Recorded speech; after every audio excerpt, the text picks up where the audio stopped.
Hola a todos, bueno, bienvenidos al tercer capítulo del curso de inteligencia emocional. Repasemos un poco. En el primer capítulo veíamos todo lo referente a las emociones, encontrábamos en ella la explicación teórica, cómo funcionaban, cuáles eran las emociones básicas, cuáles eran las emociones sociales, de qué manera cada emoción nos tiende a llevar a un acto, una acción.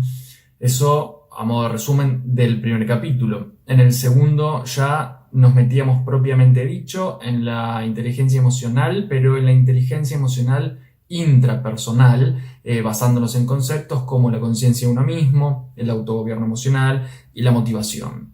Entonces hicimos todo ese recorrido para poder ir entendiendo de qué manera la inteligencia emocional se va expresando en nuestra vida, qué es, cómo podemos a través de los ejercicios que les fui dejando para el que haya querido hacerlo, los registros, las preguntas, para ir indagando en nosotros mismos, porque como siempre digo, esto tiene que tener, además de una teoría, intentar que haya una aplicación práctica, porque si no solamente quedan en ideas.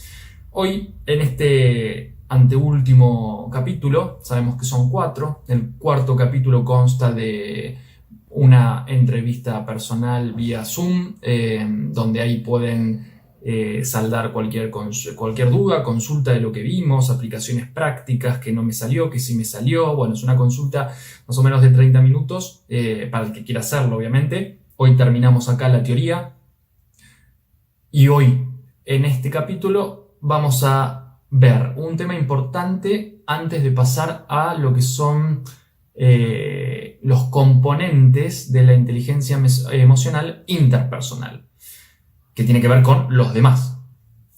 Este tema es como un paréntesis y está relacionado al primer capítulo porque vamos a entrar y a ahondar en lo que son las distorsiones cognitivas, o sea, las distorsiones en el mundo del pensamiento. Cuando hablamos de cognitivo hablamos del mundo del pensar, ¿no? de todo el mundo mental.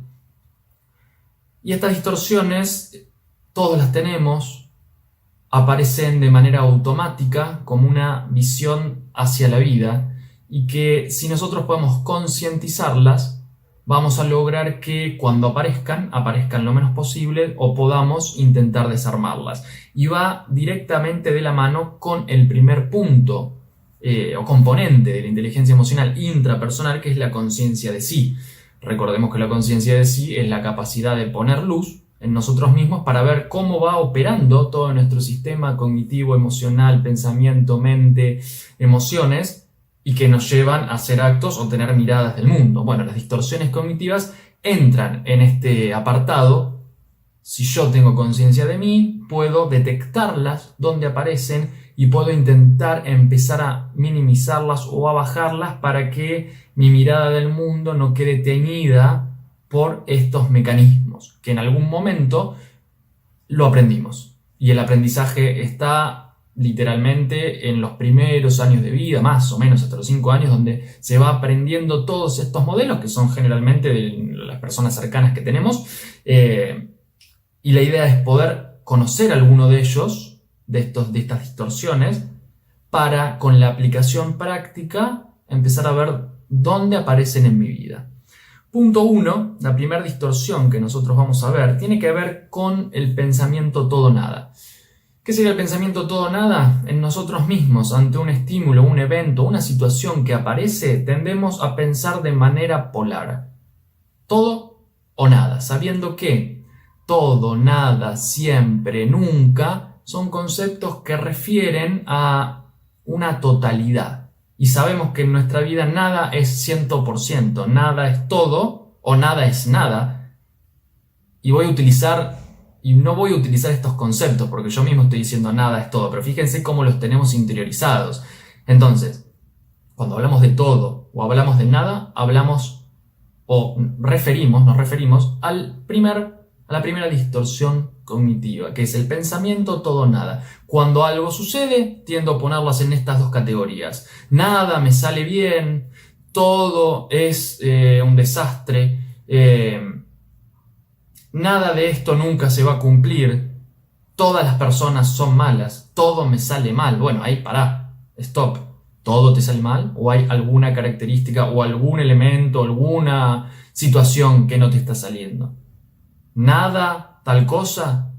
Pensamiento dividido en blanco-negro, categorías absolutas de pensamiento que muchas veces uno dice, bueno, yo soy así, pienso de esta manera. No, bueno, podemos empezar a registrarlo, conciencia de sí mismo, primer punto de la inteligencia emocional intrapersonal, donde a partir del registro vamos a empezar a poder ver en qué momento se manifiesta, cuando estoy categorizando. Es como que tuviera dos bolsas, una blanca, otra negra, siendo blanco, por ejemplo, todo o nada, siendo negro, todo o nada, y meto en esas dos bolsas lo que va sucediendo, tanto internamente como exteriormente. Categorizo.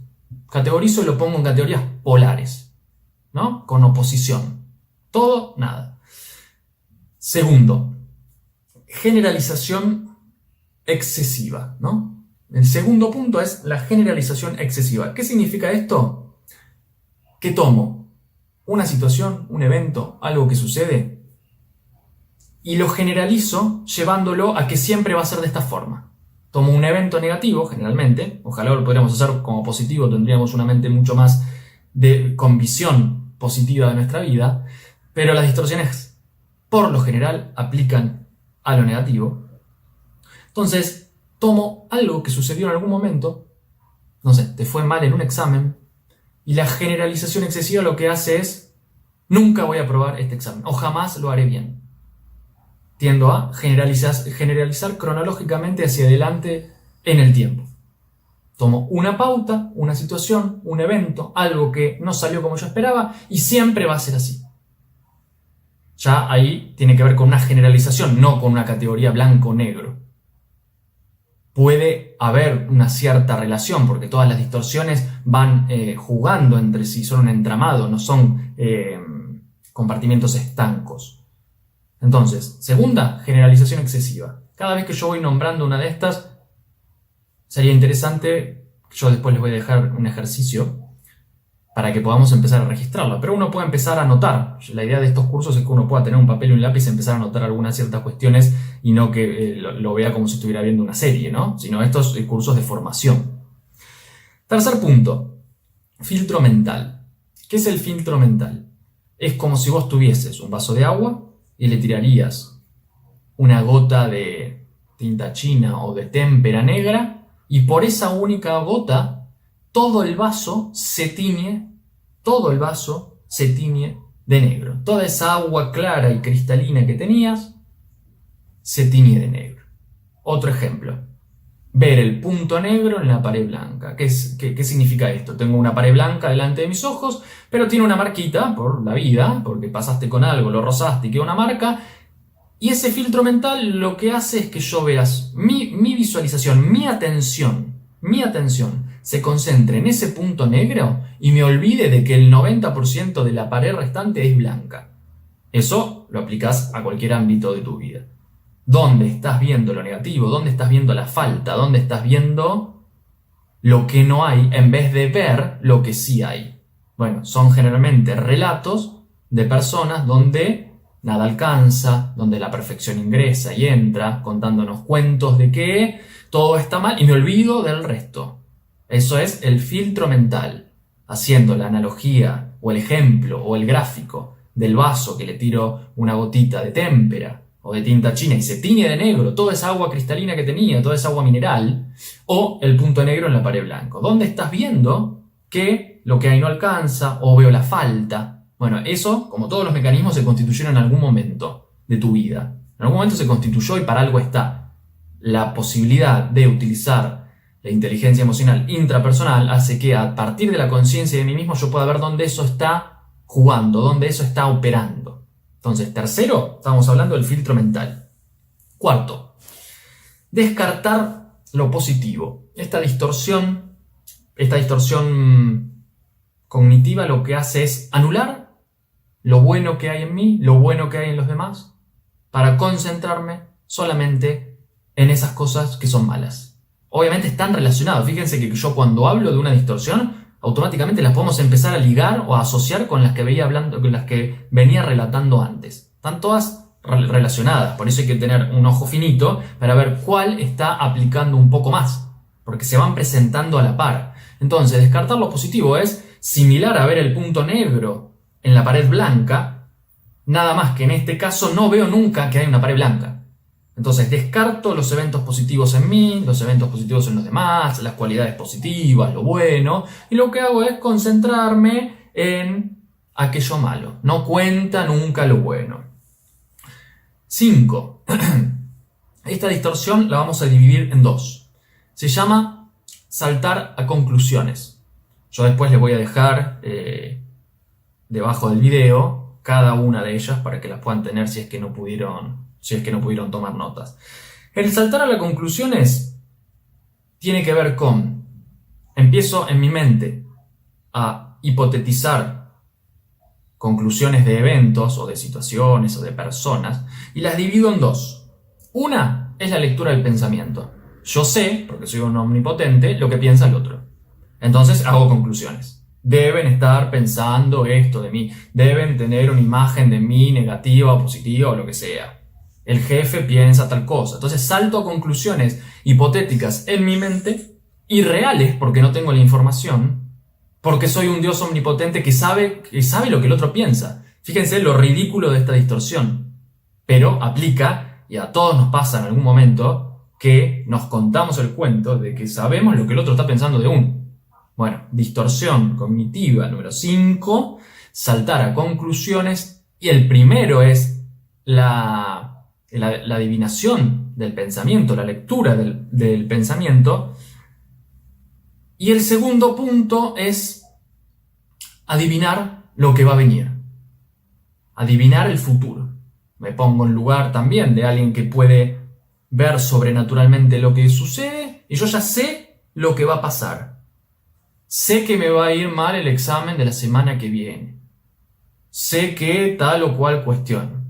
Ahí entra todo lo que estamos viendo. Punto número 1, ansiedad. Punto número 2, omnipotencia. Salgo del lugar presente, me voy al futuro sabiendo lo que va a suceder, ¿no? Y generalmente negativo eso que va a suceder. Entonces, saltar a conclusiones, sé lo que va a pasar, adivinando el futuro o leyendo la mente del otro.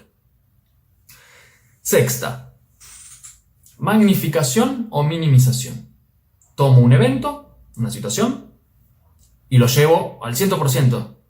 Lo magnifico o lo minimizo totalmente. Está relacionada con las otras que veíamos. Está relacionada con el pensamiento todo o nada, generalización excesiva, filtro mental. Como estoy diciendo, están relacionadas, como les decía anteriormente, perdón. Entonces, esto también se llama el truco de los prismáticos, o sea, de los largavistas. Uno cuando utiliza un largavista para ver muy lejos, si se lo pone del lugar correcto, que es para ver lejos, ve aquello que está a cierta cantidad de kilómetros, metros, lo ve cerca. Pero si uno lo da vuelta, ¿qué pasa? Todo lo ve lejos, ¿no? Y viceversa. Esto es lo mismo. Magnifico situaciones o minimizo situaciones. Está relacionado con el pensamiento también todo o nada. Todo me sale mal, todo me sale bien, todo esto, todo lo otro. Entonces voy utilizando estas distorsiones para contarme un poco mi vida. Utilizo estas distorsiones para ver el mundo. Vamos a la número 7. Razonamiento emocional se llama esto. Esto significa que yo voy a razonar en base a mi sentir. Si yo siento tal cosa, por lo tanto esto es una verdad.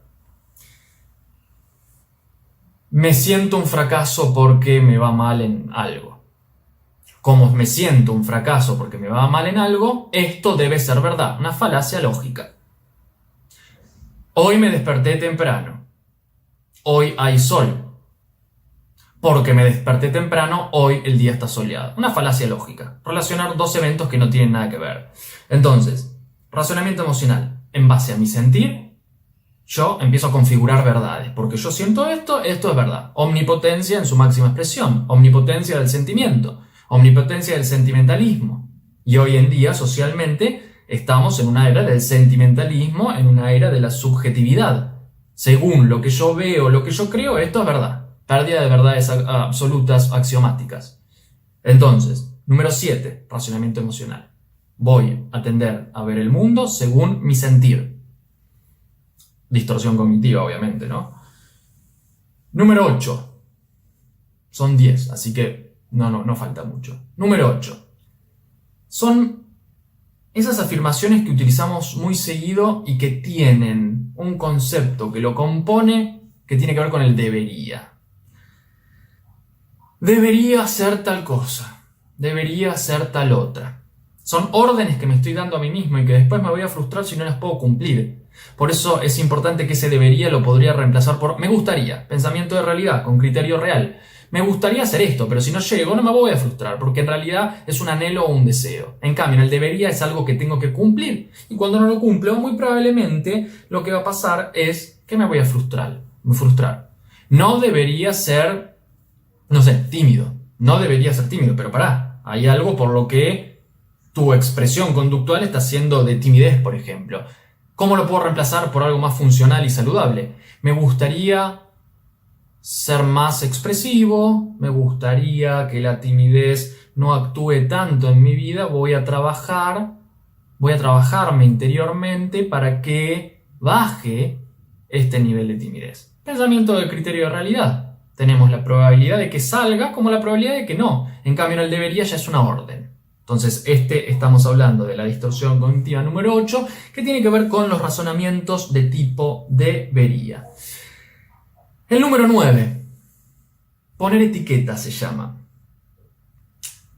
Y esto es, poner etiquetas nos referimos a poner conceptos generalmente a mí mismo o a un otro. Por una situación, un defecto, una situación que no salió bien, ya estoy poniendo una etiqueta a mí o a ese otro. Soy un desastre, nunca lo voy a poder hacer bien. Y se relaciona con las anteriores, como vengo diciendo. O le pongo una etiqueta al otro. Esta persona es un fracaso, no sirve. Lo que estoy haciendo es categorizando, etiquetando personas por situaciones que van sucediendo, quitándole la libertad de que esa persona o uno mismo puede equivocarse, básicamente. Entonces empezamos a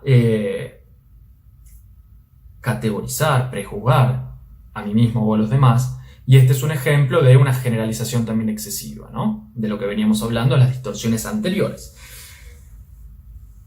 Y la última es la que se llama la distorsión cognitiva de la inculpación. Inculpación, y esta también se divide en dos, que es, ante un evento problemático, algo que sucedió, vamos a inculparme 100% a mí o siempre el problema es del otro. Nunca en esta distorsión cognitiva hay un criterio de realidad que dice, ante una situación conflictiva, las partes están involucradas y por ende, en las partes que están involucradas hay un porcentaje que se le otorga a cada uno de ellos. ¿Está bien? Entonces, cuando aparece la autoinculpación hacia mí mismo, cualquier evento que sucede es culpa mía. Eso se linkea, se liga con la autoestima o con otras variables. Y ante un evento, puede ser el mismo, la culpa siempre es del otro, ¿no? Es una proyección, es una manera de proyectar. Nunca hacerme cargo de lo que a mí me pasa y siempre los problemas de mi vida son por los demás. O siempre los problemas de los demás son por mi culpa, ¿no? Tenemos como los dos polos. Esta distorsión cognitiva tiene que ver con la inculpación. Yo lo que hago es asignar culpabilidades a mí o a los demás, según obviamente mi estructura mental, donde el criterio de realidad ahí está obturado, no opera, y lo único que opera es mi mente a través de estas distorsiones. Hasta acá estamos con el listado de distorsiones cognitivas que todos en algún momento aplicamos, donde, como decía al inicio, es nuestra manera de ver el mundo, que las aprendimos en algún momento de nuestra vida, y que están constantemente operando. ¿Cómo operan? Generalmente en segundo plano. ¿Qué sería en segundo plano? Vos tenés la computadora prendida y tenés, el Word delante de tus ojos porque estás escribiendo algo, y la computadora hace un montón de otros procesos en simultáneo, o sea, a la vez, pero que uno no está viendo. Actualiza el antivirus, hace otro proceso de Windows o de Mac o lo que sea. Pero lo está haciendo, no es que solamente hace una cosa a la vez. Tenés el Word, entonces todos los recursos de la computadora están en el Word. No. Funcionan en segundos planos. En nuestra mente es igual. Nosotros evaluamos conceptos, evaluamos personas, evaluamos situaciones a través de estas distorsiones, y cuando no somos conscientes de nosotros mismos no las vemos. No las vemos y operan y salen a la luz del día de una manera como si tuvieran conquistado nuestra área mental y nuestras conductas y nuestras emociones, porque en realidad no conozco que esto existe y tampoco conozco que yo, a través del conocimiento de mí mismo, primer punto de la inteligencia emocional intrapersonal, puedo empezar a modificar esto. Hasta acá estamos con las distorsiones. Ahora vamos a entrar en los próximos puntos de la inteligencia emocional interpersonal. Bien, ahora vamos a entrar, como les decía, en los dos puntos que siguen de la inteligencia emocional interpersonal. Habíamos visto que la intra, conciencia de uno mismo, autogobierno y motivación, y ahora pasamos a empatía, que tiene que ver con la inteligencia emocional con respecto a otros. Etimológicamente del griego es empateia, o sea, sentir dentro. Y está muy ligada al primer punto de la conciencia de uno mismo. Yo voy a poder ser empático con un otro si primero reconozco las emociones en mí mismo. Por eso es sentir dentro, como decíamos etimológicamente del griego, de donde viene el concepto. Si yo puedo sentir dentro, que es qué me sucede, qué emociones tengo, qué pensamientos aparecen, qué distorsiones cognitivas aparecen en mi vida o se juegan, voy a poder reconocerlas también en los demás. Hay patologías como por ejemplo la alexitimia, que es la incapacidad de tener conocimiento de mis propias emociones y obviamente tener conocimiento de las emociones de los demás. Es la incapacidad, o sea, no reconocer las mías ni la de los demás. Entonces es imposible el desarrollo de la empatía propiamente dicha. Cuanto más abiertos estamos a nuestras propias emociones, cuanto más permeables somos nosotros frente a nuestros propios estados emocionales, más fácilmente podremos detectar los estados emocionales en los demás.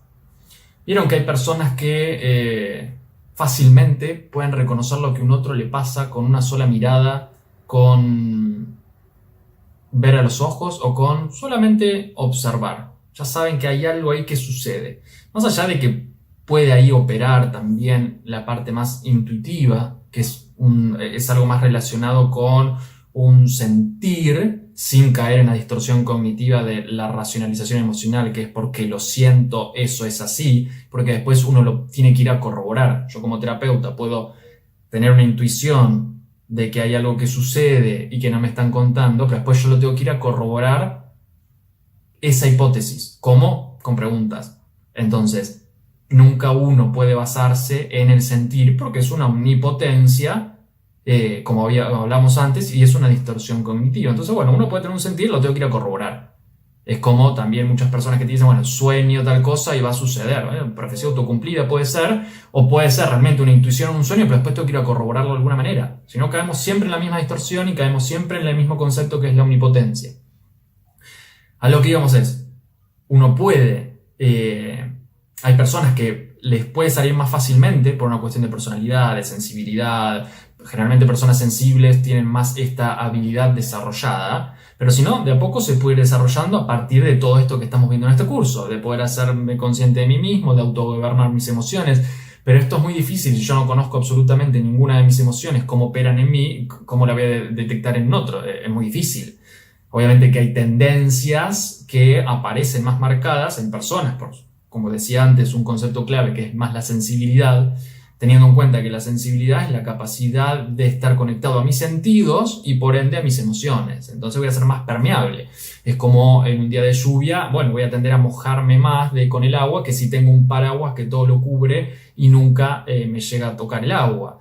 Esto es un ejemplo gráfico de las personas que son más sensibles, pero que también hay una dificultad ahí a trabajar, que es no quedarse pegado, por ejemplo, a los estados emocionales de los demás. Ahí tiene que haber desarrollado muy bien el límite para que el estado del otro no intervenga en mis estados interiores, sino que pueda decir, bueno, si acá hay una persona que algo le sucede, voy a ver cómo puedo de alguna manera ayudarlo, si es que el otro quiere dejarse ayudar, pero no me quedo pegado a ese estado. Que muchas veces eso pasa cuando uno generalmente tiene una mayor sensibilidad que entra dentro de la hipersensibilidad. Cuando hablamos de hiper o hipo, nunca es algo saludable. tanto la hiper que es para arriba como lo hipo que es muy para abajo. Siempre tenemos que intentar ir a ese equilibrio de, bueno, si uno es sensible, ok, pero no hiper, donde todo me afecta, todo me molesta, no puedo salir de los estados, me cuesta trascenderlos y quedo. O lo hipo, que es, bueno, no siento absolutamente nada y la vida me resbala como un mecanismo medio disociativo en cuanto a lo emocional. Este preámbulo es para seguir definiendo la empatía, capacidad de sentir dentro, y si siento dentro puedo sentir fuera. Cuando hablamos de empatía también hablamos de sintonía emocional. Bueno, soy capaz de sintonizar en la frecuencia emocional de aquel otro. Es como si pusieras la televisión, pones un canal, no sé, un canal de deportes. Bueno, yo tengo la capacidad, por mi empatía, porque me reconozco a mí y porque puedo reconocer al otro, ponerme en el mismo canal. Entonces me pongo en el mismo canal de deportes que vos estás viendo y puedo intentar ayudarte mejor en este caso, ¿no? Porque siento con vos. El tema es sentir con vos, pero en ese sentir yo no quedo pegado, no quedo conflictuado por lo que a vos te pasa. Si no, nosotros los psicólogos estaríamos completamente locos, porque es un paciente atrás del otro con problemáticas distintas y todo de nivel emocional muy intenso y quedaríamos locos. Las personas te preguntan, bueno, ¿cómo haces para...? No, cuando el paciente cruza la puerta o se apaga la videollamada, ya se acabó, porque uno no queda pegado, tiene mecanismos para disociar eso, para no, intervenir durante toda la sesión, pero no quedarse con absolutamente nada. Entonces, eso es algo que se va desarrollando, obviamente. Y las raíces propiamente dichas de esta empatía o empateia en griego, de este sentir dentro, se van a remitir obviamente a la infancia. ¿A dónde? Al primer contacto con la madre, obviamente. El primer contacto con madre y padre, pero sobre todo con la madre, quien es quien lleva a ese niño 9 meses en su vientre y donde hay una comunicación recíproca entre ese niño intrauterino y esa madre que está en el afuera, se están comunicando constantemente. El niño obviamente siente absolutamente todo lo que le pasa a la madre, por eso es muy importante a la hora de uno tratarse psicológicamente que también se puedan evaluar aquellas cuestiones que fueron prenatales, porque no es lo mismo que una madre que esté embarazada esté con ese niño de una manera amorosa, comunicativa, en un buen estado de ánimo, a que esa madre esté pasando, por ejemplo, no sé, una crisis económica, esté pasando por una depresión, esté pasando por un momento difícil de su vida, y eso obviamente es transmitido a ese ser que lleva en su interior y va sintiendo ese niño, ¿no? Va sintiendo, va conectando con lo que le sucede y obviamente eso después, al momento del nacimiento, también pasa. Ahí empiezan las raíces de la empatía. Bueno, cómo es esa comunicación. Se ve también en niños que cuando oyen llorar, escuchan llorar a otro niño, pueden manifestar un estado emocional positivo o un estado emocional negativo. Lloran a la vez. Entonces se sienten perturbados por ese llanto. O no se sienten perturbados, sino se sienten en un punto comprenden, por lo tanto no reaccionan emocionalmente de una manera negativa. Siempre vamos a hablar de que estas situaciones se van a dar en los primeros años. Imagínense un edificio, haciendo un simbolismo edilicio. El edificio no se construye en el tercero, cuarto, quinto, séptimo o 20 pisos si es una torre. Se constituye por debajo del nivel de la tierra proporcionalmente a la cantidad de pisos. Obviamente yo no soy arquitecto, pero en un edificio de unos 10 pisos, más o menos tenés 3 pisos para abajo de columnas. Se constituye ahí. Esta analogía remite a que nuestra psiquis, nuestra estructura psíquica se constituye en los primeros años. Entonces, para intentar modificar cuestiones, en algún momento hay que tocar algo de esta construcción de las columnas que están por debajo del nivel de la tierra, haciendo esta analogía edilicia, ¿no? Puedo ir a tocar el 6º piso si quiero porque hay una rajadura que sería el aquí ahora, pero en algún momento, quieras o no, me va a terminar llevando ahí. Entonces no hay que tenerle miedo a esto.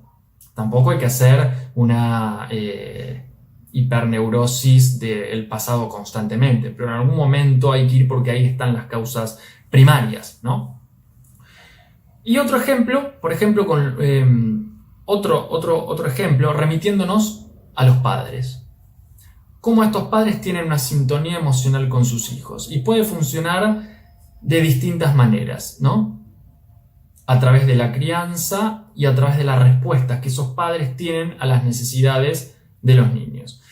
Si hay una sobreprotección, si hay una distancia, si cuando el niño llora la madre puede estar a darle lo que necesita, si cuando el niño está alegre también, pero sin caer en una sobreprotección, sino que el niño pueda estar en contacto con esas emociones y no hacer como que sentir una emoción está mal, entonces por favor cada vez que llora tenemos que salir a calmar ese malestar.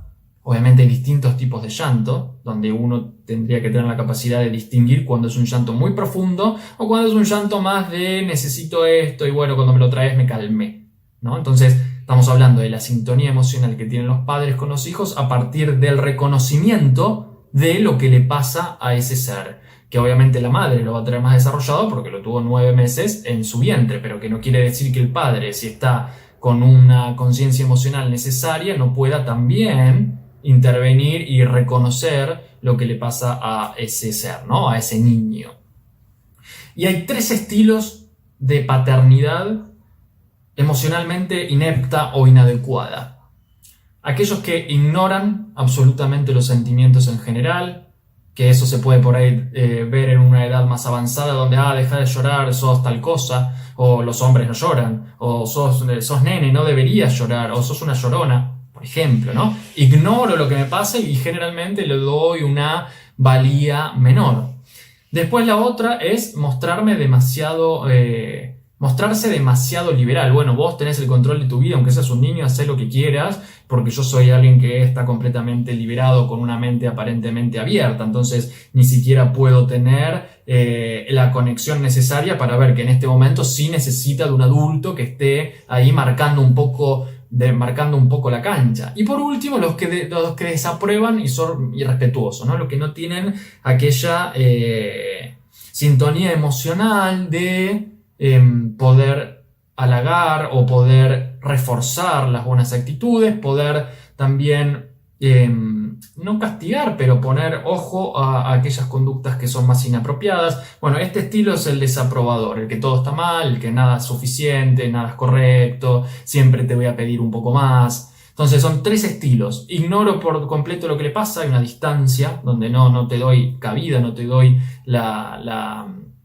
no te doy la respuesta que estás necesitando. El otro que es mostrarse demasiado liberal, donde bueno, todo lo que hagas está bien, todo lo que hagas está bien. Y el otro es todo lo que hagas en un punto está mal. Son los desaprobadores, los irrespetuosos, donde no pueden identificar la necesidad, pero porque estos 3 estilos ineptos generalmente carecen de la inteligencia emocional intrapersonal. No se conocen, no saben qué les pasa, no tienen idea de las emociones, de las distorsiones. No pasa nada de esto, entonces obviamente para con otro ser la conciencia interpersonal no va a estar obturada o va a estar negada o va a estar ausente, mejor dicho, ¿no? Por último, pasamos al punto de las artes sociales. Esto va a tener un emplazamiento, esto va a tener una base sobre el autogobierno emocional y sobre la empatía, ¿no? Autogobierno emocional, punto número 2 de la conciencia emocional, de la inteligencia emocional intra, y la empatía, el punto número 1 de la inter. Entonces va a estar montado sobre estas dos características. Y hay un punto interesante que es las competencias sociales, ¿no? Que esto significa qué y cuándo mostrar las emociones adecuadamente.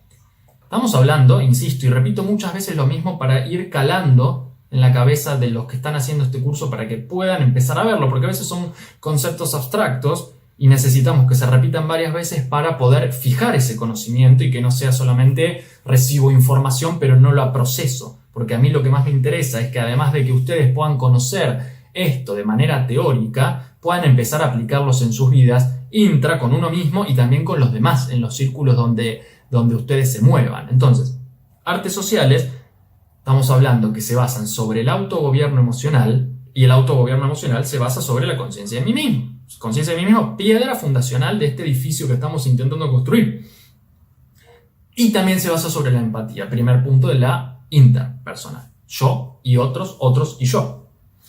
Y la competencia social es en qué momento, cómo y cuándo mostrar las emociones. Eso es un punto de inteligencia. Y para eso, Paul Ekman y otros autores lo que hicieron fue crear una regla que se llama regla de demostración, que básicamente consiste en 3 puntos: el minimizar, el maximizar y el reemplazar, ¿no? Es importante esto porque a la hora de tener una competencia social, que competencia social lo podemos definir como la capacidad para estar con otros en grupos de una manera funcional o adaptativa, o sea, de una manera correcta. Y esta regla de demostración, el primer punto es minimizar. Bueno, yo reprimo todas mis emociones y nunca muestro nada al otro. ¿Por qué? Porque no me pueden ver mal, porque si me ven mal sería que soy débil, porque tengo que mostrar una imagen fuerte ante los otros, por miles de razones que cada persona puede tener una diferente. Pero minimizo, no muestro. Entonces no hay una competencia social del todo funcional porque me estoy negando en un punto a mí mismo. Por oposición tenemos el que maximiza, muestra absolutamente todo en grupo, es el centro emocional, ¿no? Algo siempre sucede, muestro todo lo que me pasa sin ningún tipo de freno. Tampoco hay una competencia social ahí, porque no se va hacia un equilibrio. En uno no muestra nada y reprime, en otro muestra todo y es alguien súper histriónico del mundo emocional. Y el tercero es el reemplazar. Bueno, tengo una emoción y la reemplazo por otra. Estoy mal, por ejemplo, y me muestro completamente alegre. Eso es lo que podemos llamar popularmente la careta, ¿no? El caretaje. Poner una máscara a lo que me sucede y mostrar que estoy en un estado emocional opuesto, 180 grados, diferente del que realmente me pasa. Y volviendo un poquito para atrás, aquellas personas que podemos tener una intuición o que podemos reconocer estados en otros, nos damos cuenta al segundo de aquello que le está sucediendo, pero que están tratando de bajar. Entonces, que están tratando de reemplazar. Bueno, vos sabés, porque muy probablemente conoces a la persona, que algo le está sucediendo y está mostrando absolutamente todo lo contrario. Está haciendo esa forma de careta porque hay algo que necesita mostrar de diferente. Entonces, competencia social, la capacidad de poder estar en grupo de una manera adaptativa, de una manera funcional con otros. Y en estas reglas de demostración podemos hacerlo de 3 maneras distintas. Minimizo, maximizo o reemplazo. Bueno, la idea no es utilizar estas, aunque a todos nos pasa. Justamente el libro de estos autores se llama en inglés Unmasking the Face, ¿no? Es sacando la máscara de la cara, o desenmascarando, mejor dicho. Y esto se ve mucho. Por eso el 5.º punto tiene que ver con las artes sociales, de qué manera uno se presenta en los grupos de una manera adaptativa, funcional, pero que se basa en la piedra fundacional número 1. Si yo puedo tener conciencia de mí, obviamente voy a poder intentar, por lo menos, o probar funcionar en grupo de esta manera, ¿no? De una manera adaptativa, de una manera funcional. Y hay 4 capacidades de esta inteligencia interpersonal que son importantes. Que la primera es la organización de grupos, la segunda es la negociación de soluciones, la tercera tiene que ver con la conexión personal y la cuarta tiene que ver con el análisis social.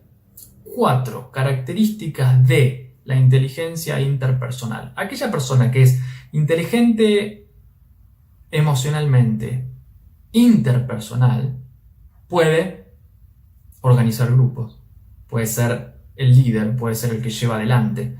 Tiene la capacidad de coordinación. ¿Por qué? Porque reconoce sus propias emociones, reconoce la de los demás y puede ir tratando de complementar, tratando de observar, tratando de liderar de una buena manera. Organiza. Esas características muchas veces son innatas, vienen en uno. La otra es intentar negociar soluciones. Bueno, porque volvemos a lo mismo. Tengo conciencia de mí, de lo que me sucede, de los demás, porque puedo observarlos y puedo verlos, puedo desenmascararlos también. Acá hay algo que nos está mostrando. Acá hay algo que se está mostrando, pero que en realidad es otra cosa. Bueno, puedo ir al acuerdo o la negociación de soluciones ante eventuales conflictos o situaciones que pueden pasar en los diferentes grupos. La otra es la conexión personal. Un buen líder tiene la capacidad de conectar personalmente con los otros porque reconoce todo esto. Por eso se llama artes sociales, que es diferente a la manipulación. La manipulación social tiene que ver con llevar agua para mi propio molino porque tengo estas herramientas que puedo utilizar. Eso es otra cuestión. En las artes sociales es para que ese grupo funcione de una buena manera. Son los buenos conductores o los buenos líderes.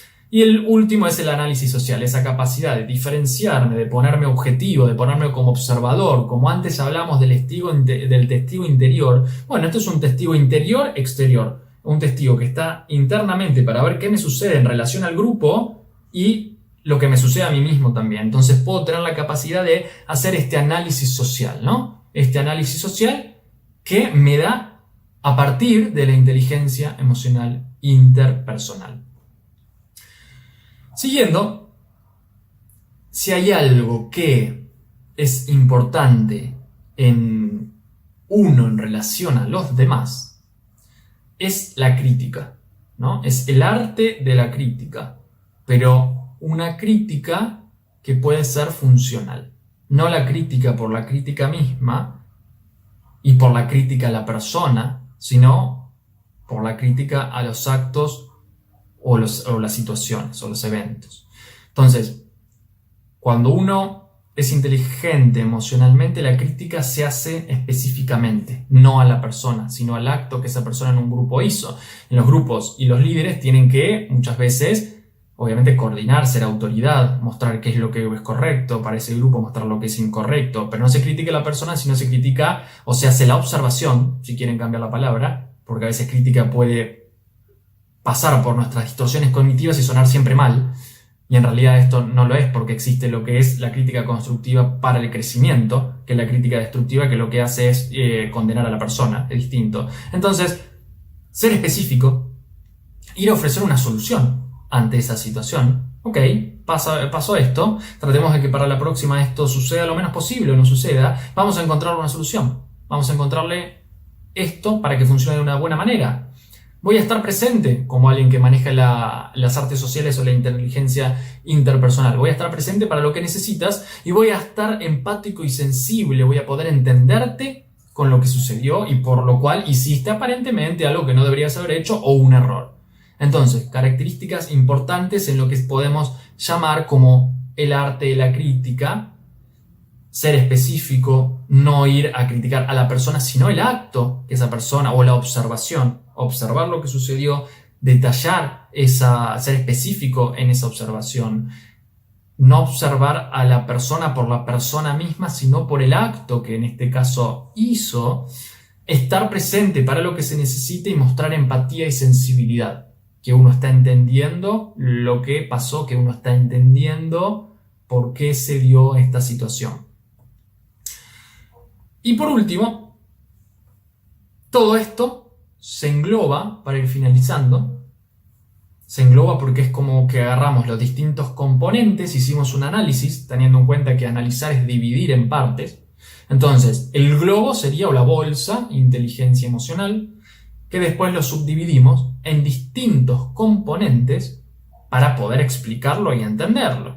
Pasamos por la descripción de las emociones básicas, las emociones sociales, qué es una emoción, qué genera una emoción, qué es un acto, qué no, para después ahí entrar propiamente dicho en la bolsa de la inteligencia emocional con la conciencia de uno mismo, con el autogobierno emocional, con la motivación, como estas tres que serían intrapersonal, lo repetí 1000 veces, pero para que cale hondo en su mente, y después pasamos a la empatía y las artes sociales. Entonces, todo esto primero entendiendo lo que es la emoción, lo que significa en nosotros, cómo funciona un cerebro racional, un cerebro emocional, cómo está compuesta. Y no nos metimos en lo que tiene que ver con la neurobiología, no nos metimos en el sustento orgánico de cómo esto funciona, en conceptos como la corteza prefrontal, la amígdala, bueno, todos temas que son demasiado técnicos, que tienen que ver con la neurociencia. Pero estamos entrando en lo subjetivo, en lo más soft, en aquello que es todos estos componentes. Hasta acá llega la parte teórica, Van a tener, obviamente, como en los otros 2 capítulos, tarea para realizar, para el que quiera, como sugerencia. Van a tener descritas todas las distorsiones cognitivas que vimos. Y en el próximo capítulo, que es el último, no va a ser un capítulo teórico, sino va a ser una consulta conmigo en vivo, de manera personal, con cada uno de ustedes que quieran hacerlo, no grupal, sino personal, donde vamos a tener 30 minutos a través de un Zoom, para el que quiera, para poder hacer la consulta que tengan ganas o la consulta sobre el curso mismo. Entonces, bueno, hasta acá llegamos, les agradezco mucho. Pueden, si quieren, difundir este curso para si les fue de utilidad, y también les voy a pedir que por favor llenen la encuesta que les voy a dejar abajo, que les voy a dejar en la página, para que puedan completar su grado de satisfacción con el curso y comentarios que quieran hacer. Muchas gracias.